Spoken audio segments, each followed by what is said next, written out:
नमस्कार, अपना बिहार देख रहे हैं आप। आपके साथ मैं हूं शिप्रा झा।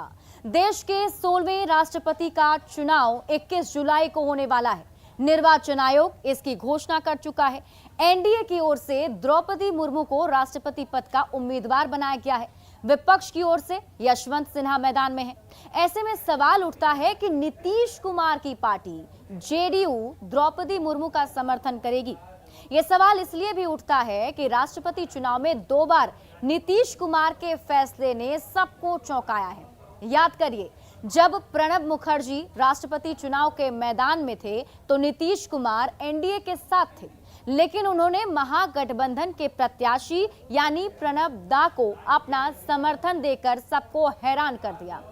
उसी तरह जब रामनाथ कोविंद राष्ट्रपति चुनाव में एनडीए के उम्मीदवार बने तो उस वक्त नीतीश कुमार महागठबंधन के साथ थे, लेकिन उस वक्त भी उन्होंने अपने फैसले से सबको सन्न कर दिया था और गठबंधन से इतर जाकर रामनाथ कोविंद का समर्थन किया था। अब इस बार भी मामला दिलचस्प है। नीतीश कुमार ने पहले ही साफ कर दिया है कि वक्त आने पर वो अपना पत्ता खोलेंगे। ऐसे में सवाल यही कि क्या इस बार भी नीतीश कुमार चौंकाएंगे या फिर एनडीए प्रत्याशी द्रौपदी मुर्मू का साथ देंगे। बिहार में 40 लोकसभा और 16 राज्यसभा मिलाकर कुल 56 सांसद हैं। इसके साथ ही बिहार विधानसभा के 243 विधायक हैं। इन सभी के वोटों के लिहाज से बिहार एक महत्वपूर्ण प्रदेश माना जा रहा है। अगर नीतीश कुमार की पार्टी जेडीयू साथ दे तो एनडीए के राष्ट्रपति उम्मीदवार को बिहार में महागठबंधन से दोगुना वोट मिलेगा। लेकिन सवाल यही कि नीतीश कुमार क्या द्रौपदी मुर्मू का समर्थन करेंगे या फिर सबको एक बार फिर से अपने फैसले से चौंकाएंगे। एनडीए का उम्मीदवार कौन होगा, तस्वीर साफ हो चुकी है। एनडीए ने झारखंड की पूर्व राज्यपाल द्रौपदी मुर्मू को अपना उम्मीदवार बनाया है। उसके बाद निगाहें टिक गई हैं बिहार के मुख्यमंत्री नीतीश कुमार और जेडीयू के स्टैंड पर कि अब जेडीयू इस मामले पर क्या फैसला लेता है। कुछ दिन पहले ही रक्षा मंत्री राजनाथ सिंह ने मुख्यमंत्री नीतीश कुमार को फ़ोन किया था और राष्ट्रपति उम्मीदवार के नाम की चर्चा की थी। उसके बाद नीतीश कुमार ने साफ कर दिया था कि जब तक नाम की घोषणा नहीं होती है वो अपना फैसला नहीं बता सकते हैं। अब जब नाम की घोषणा हो गई है तो सारी निगाहें टिक गई हैं कि नीतीश कुमार का फैसला क्या होता है। इसके पहले भी जो देश के राष्ट्रपति थे रामनाथ कोविंद, वो बिहार के गवर्नर भी रह चुके थे और उनके गवर्नर रहते ही उन्हें राष्ट्रपति का उम्मीदवार बनाया गया था। और तब नीतीश कुमार ने बेहद प्रसन्नता जाहिर की थी कि बिहार के राज्यपाल के रहते उन्हें देश का राष्ट्रपति का उम्मीदवार बनाया गया और बाद में वो राष्ट्रपति भी बने। तो अब बिहार के बगल में झारखंड की राज्यपाल रह चुकी द्रौपदी मुर्मू के उम्मीदवार बनने के बाद नीतीश कुमार पर निगाहें इस बात को लेकर टिक गई हैं कि अब उनका फैसला क्या होगा, क्योंकि विपक्ष ने यशवंत सिन्हा को अपना उम्मीदवार बनाया है। तो नीतीश कुमार क्या यशवंत सिन्हा के पक्ष में जाएंगे या फिर द्रौपदी मुर्मू के पक्ष में, ये देखना दिलचस्प होगा। लेकिन इतना तो तय है कि नीतीश कुमार के लिए कोई भी फैसला लेना आसान नहीं है, क्योंकि द्रौपदी मुर्मू आदिवासी भी हैं और महिला भी हैं और झारखंड की राज्यपाल भी रह चुकी हैं। इस वजह से कोई भी फैसला एक बड़ा राजनीतिक संकेत भी दे सकता है। कैमरामैन दीपक के साथ आनंद अमृतराज, न्यूज़ 18 नेटवर्क, पटना। और राष्ट्रपति चुनाव को लेकर बिहार में सियासी पारा भी गर्म हो गया है। अब जनता दल यू के सर्वमान्य नेता माननीय नीतीश कुमार जी हैं और पार्टी का ये राष्ट्रीय नेतृत्व है, यह तय करेगा कि भाई हमारी राजनीतिक कार्यनीति क्या होगी। इसलिए इसमें कोई भी परेशान होने की जरूरत नहीं है। माननीय मुख्यमंत्री नीतीश कुमार जी की कार्यशैली रही है जनतांत्रिक तरीके से काम करने का और उन्होंने पूर्व में ऐसा मंतव्य भी दिया है कि जब समय आएगा तो हो जाएगी घोषणा। हर आयाम को अपना पूरा समय और अपनी पूरी प्रतिभा देने वाली द्रौपदी मुर्मू का आज हमको लगता है कि संभावित जिस प्रकार से हम लोग यहाँ से राष्ट्रपति पद के उम्मीदवार घोषित हुआ है उससे पूरे ट्राइबल क्षेत्र में बहुत ही खुशी है। और बिहार तो निश्चित रूप से हमेशा उस तरह के पहल का स्वागत करता रहा है और मुझे उम्मीद है कि पहली ट्राइबल महिला राष्ट्रपति बनेंगी तो ये हम सभी के लिए और पूरे देशवासियों के लिए गौरव का विषय होगा। और चूंकि एक ऐसा विषय है, एक ट्राइबल महिला का विषय है और पहली बार देश को एक ट्राइबल राष्ट्रपति मिलने जा रहा है तो ये अपने आप में सबके लिए सौभाग्य का क्षण है। मुझे लगता है कि across the party line, across the system सब लोग बाहर निकल कर इस वोट करेंगे। भारतीय जनता पार्टी की उम्मीदवारी देने से हम लोग उनके साथ थोड़ा ही खड़े हो सकते हैं। हाँ, ये बात सभी लोगों को पता है कि लोकतंत्र में सबको अपना अधिकार है वोट देने का, और चुनाव परिणाम बताएगा कि यशवंत सिन्हा जी के पक्ष में परिणाम आएगा। चूँकि हमारे साथ जो महागठबंधन का वोट है वो सबसे अधिक है, 51%। लोक जनशक्ति पार्टी रामविलास के राष्ट्रीय अध्यक्ष चिराग पासवान बेहद ही खुश हैं, क्योंकि उन्हें उनके पुराने घर एनडीए के सबसे बड़े दल बीजेपी की ओर से याद किया गया है। सूत्रों के हवाले से जो खबर है उसके मुताबिक राजनाथ सिंह ने चिराग पासवान को फोन कर राष्ट्रपति चुनाव के लिए समर्थन मांगा, जिससे चिराग बेहद खुश हैं। बताया जा रहा है कि राजनाथ सिंह ने चिराग को फोन किया और कहा कि वे एनडीए के हिस्सा हैं। प्रधानमंत्री नरेंद्र मोदी की सोच भी ऐसी ही है। राजनाथ सिंह के फोन के कुछ ही देर बाद चिराग पासवान ने एनडीए प्रत्याशी को समर्थन देने का ऐलान कर दिया। चिराग पासवान ने ट्वीट कर अपनी पार्टी की राय बता दी, जिसमें उन्होंने ट्वीट किया कि एनडीए द्वारा श्रीमती द्रौपदी मुर्मू जी को राष्ट्रपति पद का उम्मीदवार बनाया जाना गर्व की बात है। ऐसा पहली बार होगा जब एक आदिवासी समाज से आने वाली बेटी देश के सर्वोच्च पद का दायित्व ग्रहण करेगी। लोजपा रामविलास भाजपा के इस फैसले का पूर्ण रूप से समर्थन करती है।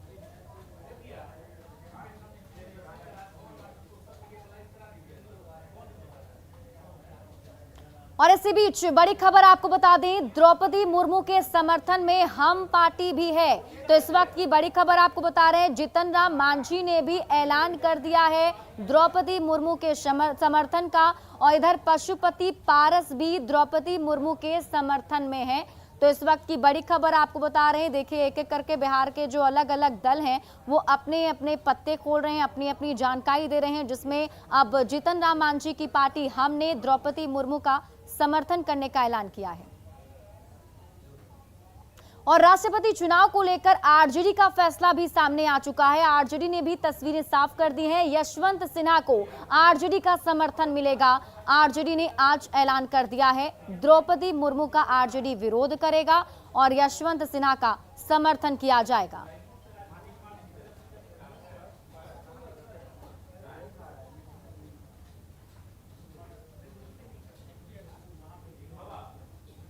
अब राष्ट्रपति चुनाव के गणित में बीजेपी और उसके सहयोगियों के पास कुल वोट का करीब 48% वोट है। कुल वोट 10.86 लाख है, तो उसमें बीजेपी प्लस के पास 5.26 लाख वोट है। ये हम आपको पूरा गणित समझाने की कोशिश कर रहे हैं कि किस तरीके से यहाँ पर बीजेपी के पास कितना वैल्यू है और विपक्ष के पास कितना होगा। अब देखिए, बहुमत का आंकड़ा जो है 5.43 लाख है। बीजेपी की वोट वैल्यू साल 2017 की तुलना में अगर कंपैरिजन किया जाए तो घटी है। 2017 में बीजेपी ने अपने उम्मीदवार के लिए 7,02,044 वोट हासिल किए, लेकिन आज एनडीए के कुल वोटों की वैल्यू घटकर 5.26 लाख रह गई है, जो कि बहुमत के आंकड़ों से थोड़ा कम है। कांग्रेस, डीएमके, शिवसेना, आरजेडी और एनसीपी के वोटों की वैल्यू 2.59 लाख है। लेकिन राष्ट्रपति चुनाव में तीसरा मोर्चा यानी कि टीएमसी, एसपी, आम आदमी पार्टी, केरल की लेफ्ट पार्टी महत्वपूर्ण भूमिका निभा सकती है। इनके वोटों की वैल्यू करीब 2 लाख से ज्यादा है, यानी कि तीसरा मोर्चा इस बार काफी ज्यादा अहम हो सकता है। आगे बात करते हुए आपको बताते हैं, राष्ट्रपति चुनाव में बिहार में राजनीतिक दलों के अगर वोट वैल्यू की बात करें तो उसकी तुलना में सबसे अधिक वोट जो है बीजेपी के पास है। इसके बाद जेडीयू और तीसरे स्थान पर आरजेडी है। बिहार विधानसभा में बीजेपी के 77 विधायकों के 13,321, जबकि लोकसभा में इसके सदस्यों की संख्या 17 और राज्यसभा में 5 सांसद हैं। अब इस हिसाब से बीजेपी की बिहार में कुल वोट वैल्यू की संख्या की बात करें तो 28,721 है। राज्य में दूसरी बड़ी वोट वाली जो पार्टी है वो जेडीयू है।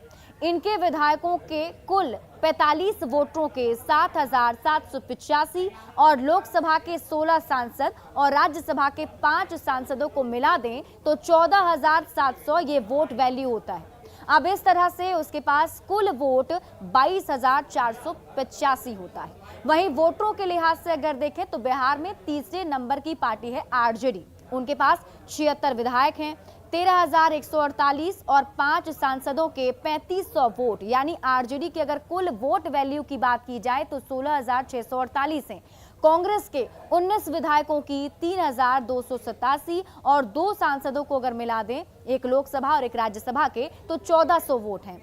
इसी प्रकार कांग्रेस की कुल वोट वैल्यू 4,687 है।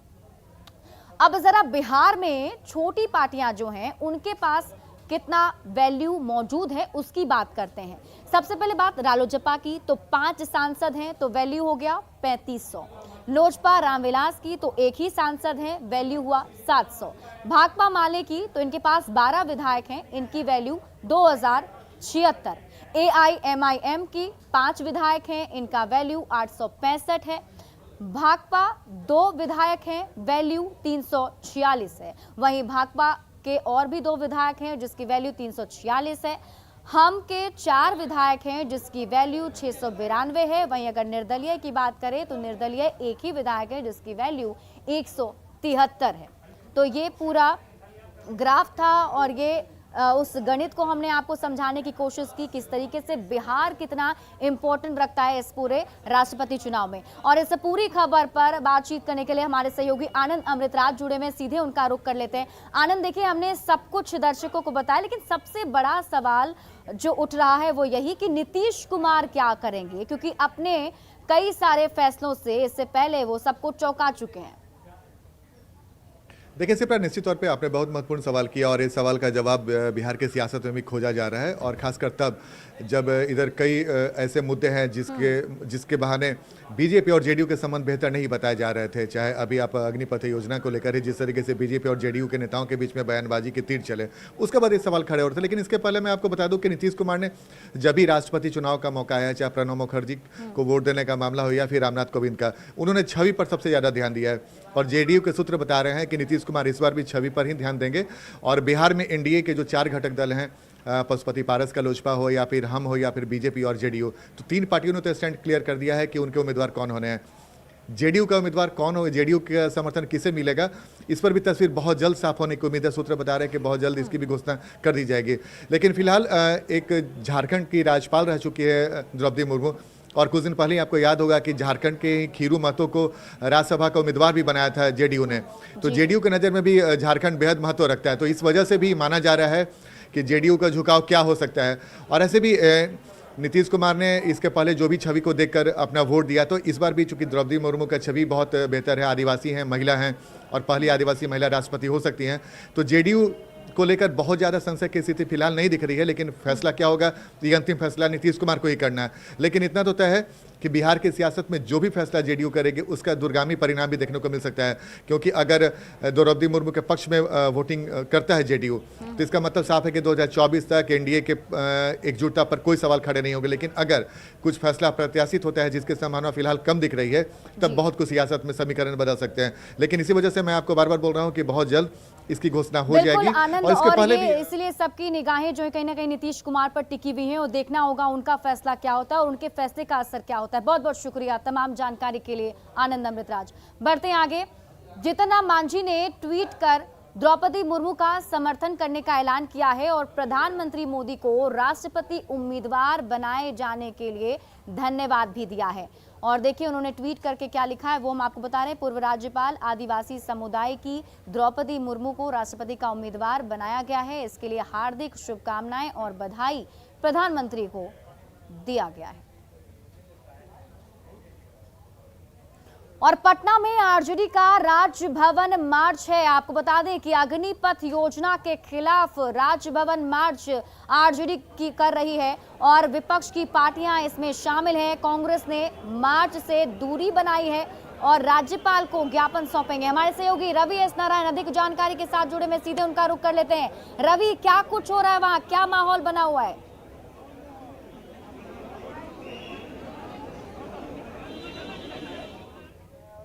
हो, सीपीआई माले हो, सीपीआईएम हो, तमाम जो विधायक हैं वो अभी विधानसभा से निकल करके राजभवन पहुंचे हैं और तेजस्वी के साथ तमाम दलों के जो वरिष्ठ नेता हैं वो राज्यपाल भवन के अंदर वो ज्ञापन देने के लिए अंदर गए हैं। आपको बता दें कि कांग्रेस ने इसे बिल्कुल दूरी बना ली है, आरजेडी से बिल्कुल किनारा कर लिया है। जब मार्च, सबसे बड़ा सवाल है कि वैसे समय में जब आंदोलन बिल्कुल शांत पड़ चुका है और जो छात्र हैं वो सड़कों पर नहीं है, ऐसे मामले में बीजेपी ने सवाल खड़ा किया था कि ऐसे समय में ये आंदोलन करके क्यों उकसाना चाहते हैं। यही सवाल हमने तेजस्वी और आरजेडी के तमाम नेताओं से लिया। उनका कहना है कि देखिए, हमारा जो लोकतांत्रिक अधिकार है और मार्च करने का, और ये मामला जो है अग्निपथ योजना जो है वो छात्रों के खिलाफ है, युवाओं के खिलाफ है। लेकिन जब सवाल ये पूछा गया कि जब सेना आकर के सामने आकर के ये बात कह रही है, सफाई दे रही है, तीनों सेना के अध्यक्ष ये सफाई दे रहे हैं, तो क्या सेना के बातों पर भी भरोसा नहीं है। उनका कहना है कि ये शर्मनाक बात है कि ऐसे मामलों में सेना को आगे किया गया बचाव के लिए। हमारा ये लोकतांत्रिक अधिकार है और हम सड़क पर ये मार्च शांतिपूर्ण ढंग से लेकर निकले हैं। लेकिन सवालिया निशान तो देखिए खड़े हुए हैं कि जब आंदोलन शांत पड़ा है, ऐसे में तेजस्वी यादव का ये जो बिल्कुल वो 3 दिनों लगभग जो 3 दिनों का वो वक्त रहा, जिस वक्त पूरा बिहार जल रहा था, वो स्थिति सभी लोगों ने देखी। तो एक बार क्या फिर से उकसाने की कोशिश कर रहा है आरजेडी? देखिए, उकसाने वाली बात नहीं कहा जा सकती। आरजेडी का कहना है कि ये हम लोगों ने छात्रों के या युवाओं के समर्थन में ये मार्च निकाला है और मार्च निकालना हमारा लोकतांत्रिक अधिकार है। लेकिन सवाल ये खड़ा होता है कि जब सारे आंदोलन समाप्त हैं, बिल्कुल शांति है, कहीं पे कुछ घटनाएं नहीं हो रही हैं, छात्र तैयारियों में लगे हैं, ऐसे समय पे जो आंदोलन हो रहा है वो टाइमिंग को लेकर के सवाल खड़े जरूर हो रहे हैं। जी रवि, जैसा कि आप बता रहे, कांग्रेस ने इससे कहीं ना कहीं दूरी बनाई है, तो क्या कांग्रेस की तरफ से कुछ रिएक्शन इस पूरे मामले पर सामने आया? इस योजना को लेकर चूंकि विपक्ष में है तो विपक्ष के होने के नाते अग्निपथ योजना का विरोध वो भी कर रही है, लेकिन उस मार्च में बिल्कुल शामिल नहीं। उनका कहना है कि आरजेडी जिस ढंग से काम करती है, आरजेडी के जो तौर तरीके हैं और आरजेडी की जो नीतियां हैं, उससे कांग्रेस ने बिल्कुल किनारा कर लिया है और यही कारण है कि कांग्रेस इस मार्च में शामिल नहीं हो रही है। आपको बता दें कि यहाँ पे तमाम जो विधायक शामिल हैं आरजेडी के, जो भी राजभवन के अंदर गए हैं, वो ज्ञापन सौंपेंगे। लेकिन मनोज झा जो है संसद में, उन्होंने भी राज्यसभा के सांसद हैं, उनसे जब सवाल ये पूछा गया कि जब सेना और तमाम लोग इसका खुल करके सारी बातें रख रहे हैं, ऐसे समय में ये आंदोलन करना कितना उचित है, तो उन्होंने जवाब दिया कि सेना को इस मामले में आगे नहीं करना चाहिए था। लेकिन सबसे बड़ा सवाल है कि ऐसे समय पे मार्च करने का क्या औचित्य है जब चारों तरफ शांति हो और तमाम छात्र जो है, तमाम युवा जो है अपने तैयारियों में लगे हैं। क्या इसके आगे की रणनीति के बारे में कुछ बताया तेजस्वी यादव ने? क्या इसको लेकर बातचीत हो पाई आपकी? उनका कहना है कि देखिए, आगे की रणनीतियां जो है वो फिलहाल यही है कि जो एक विपक्षी नेता होने के नाते यहाँ पे विपक्ष की सबसे बड़ी पार्टी है और इसके नाते इस बड़े मामले पे जहाँ पे पूरे बिहार में हंगामा हुआ, पूरे बिहार में आगजनी देखी गई, ऐसे जब आंदोलन हो रहा था, वैसे मामले में आरजेडी चाहती थी कि एक आंदोलन जो है एक मार्च आरजेडी की तरफ से निकले और एक संदेश जाए, तो लोगों के बीच ये विरोध संदेश देने की कोशिश है। आगे की इस मामले में फिलहाल कोई योजना आरजेडी की नहीं है। चलिए, बहुत बहुत शुक्रिया तमाम जानकारी के लिए रवि। बढ़ते आगे, अररिया के नेपाल और सीमावर्ती इलाके में बकरा और नूना नदी में उफान है। अब इसकी वजह से सिकटी और पलासी प्रखंड के निचले क्षेत्र में बाढ़ का पानी घुस गया है। सड़कों पर पानी आ जाने की वजह से सिकटी प्रखंड के कई गांव में लोगों को काफी परेशानी हो रही है। जो तस्वीर हम आपको दिखा रहे हैं, देखिए यहाँ पर पानी का बहाव को देखकर आप अंदाजा लगा सकते हैं कि यहाँ कितनी ज्यादा जो पानी का उफान है वो आप देख पा रहे होंगे और जो लोग हैं वो अब इसमें फंसे हुए हैं।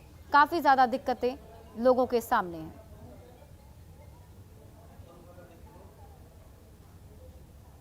मॉनसून की पहली बारिश होते ही नवादा का सदर अस्पताल परिसर जलमग्न हो चुका है। मूसलाधार बारिश के बाद अस्पताल परिसर के साथ साथ उसके रसोई घर में भी पानी घुस गया है। अब इसके कारण किचन में काम करने वाले लोगों को काफी ज्यादा परेशानी करनी पड़ रही है। जल जमाव के कारण मरीजों के लिए संचालित जीविका रसोई में खाना बनाने का काम भी अब ठप हो गया है। मौके का जायजा लिया हमारे सहयोगी अनिल विशाल ने।